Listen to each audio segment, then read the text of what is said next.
Salam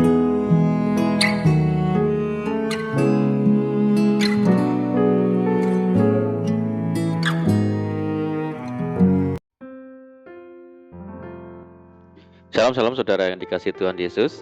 Dimanapun saudara berada, saya menyapa saudara semua yang ada di Indonesia, dari Sabang sampai Merauke, dari Miangas sampai Pulau Rote, dan saudara semua yang ada di Malaysia, yang ada di Kamboja, di Singapura, dan dimanapun saudara berada.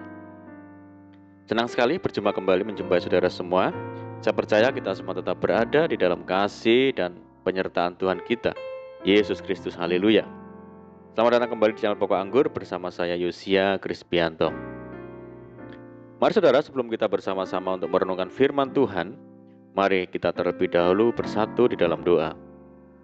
Bapa di surga, Bapa yang baik, Bapa, di dalam nama Tuhan Yesus, kami bersyukur buat segala kebaikan Tuhan hari ini. Terima kasih buat penyertaan-Mu yang sempurna bagi kami. Dan saatnya kami rindu ya Tuhan untuk merenungkan firman Tuhan. Ajar kami ya Tuhan untuk mengerti dan memahami segala kehendak Tuhan bagi kami. Mari ya Tuhan, buka rahasia firman-Mu saat ini dan terangi hati kami dengan firman Tuhan. Terima kasih ya Tuhan. Ini doa kami hanya di dalam nama Tuhan Yesus Kristus kami berdoa. Amin. Baik saudaraku, kita akan membaca bersama-sama di dalam 2 Raja-Raja 3 ayat yang ke-16. Kemudian berkatalah ia, beginilah firman Tuhan, biarlah di lembah ini dibuat parit-parit. Saudara kasih Tuhan, pemazmur menyatakan bahwa jalan Tuhan dan pekerjaannya itu penuh dengan keajaiban. Tertulis, Engkaulah Allah yang melakukan keajaiban. Engkau telah menyatakan kuasa-Mu di antara bangsa-bangsa. Dan Tuhan memiliki rancangan ajaib sejak dulu, saudara. Tertulis, ya Tuhan, Engkaulah Allahku. Aku mau meninggikan Engkau, mau menyanyikan syukur bagi nama-Mu. Sebab dengan kesetiaan yang teguh, Engkau telah melaksanakan rancangan-Mu yang ajaib, yang telah ada sejak dahulu. Puji Tuhan. Saudara, berkat, mujizat, dan pertolongan Tuhan seringkali datang justru pada saat kita hendak menyerah. Pada saat orang lain berkata bahwa hal itu mustahil. Saat dokter mengangkat tangan tanda tidak sanggup. Saat semua pintu serasa tertutup dan saat sepertinya tidak ada jalan. Saat itulah Tuhan menyatakan kebesaran kuasa-Nya. Tuhan tidak pernah terlambat dan tidak pernah terlalu cepat untuk bertindak, saudara. Karena waktunya adalah yang terbaik bagi kita.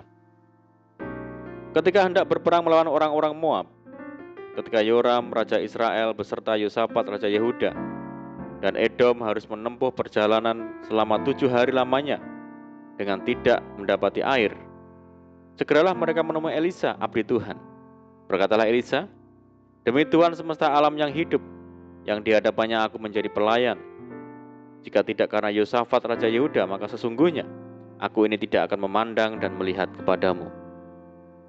Akhirnya melalui hambanya Tuhan berfirman, kamu tidak akan mendapat angin dan hujan, namun lembah ini akan penuh dengan air, sehingga kamu serta ternak sembelihan dan hewan pengangkut dapat minum. Dan itu pun adalah perkara ringan di mata Tuhan. Juga orang Moab akan diserahkannya ke dalam tanganmu. Puji Tuhan. Tuhan memerintahkan mereka membuat parit-parit, padahal saat itu tidak ada angin dan hujan, saudara. Perintah Tuhan itu tidak masuk akal. Namun ketika mereka mau taat melakukan apa yang diperintahkan, yaitu menggali parit-parit, maka mujizat Tuhan pun dinyatakan. Datanglah dengan tiba-tiba air dari arah Edom, lalu penuhlah negeri itu dengan air. Waktu tidak ada angin dan tidak ada mendung, Tuhan sanggup mencurahkan hujan lebat, memenuhi parit-parit secara berlimpah, sehingga mereka semua termasuk hewan-hewannya tidak mati kehausan. Saudara, jangan pernah kita mengukur kuasa Tuhan yang tidak terbatas itu dengan logika atau akal dan pikiran manusia yang terbatas. Firman Tuhan berkata, tetapi seperti ada tertulis, apa yang tidak pernah dilihat oleh mata dan tidak pernah didengar oleh telinga, dan yang tidak pernah timbul di dalam hati manusia, semua yang disediakan Allah untuk mereka yang mengasihi Dia. Saudara, saat menghadapi kesulitan ataupun persoalan, seringkali tidak sedikit dari kita menjadi panik ataupun membuat kita sepertinya tiada harapan lagi. Sebenarnya, ketika kita mengalami suatu keadaan yang sulit, Kita harus tetap yakin bahwa akan selalu ada jalan keluar dan pengharapan. Karena itu selama Tuhan selalu bersama dengan kita, janganlah kita pernah ragu, saudara. Dia memiliki cara untuk menolong kita. Dalam firman Tuhan dikisahkan bahwa Tuhan memerintahkan Elia pergi ke Sarfat, di mana dia akan mendapatkan makanan dan tempat tinggal. Elia sangat terkejut ketika mengetahui bahwa janda yang seharusnya memberi dia makan, keadaannya sangatlah miskin.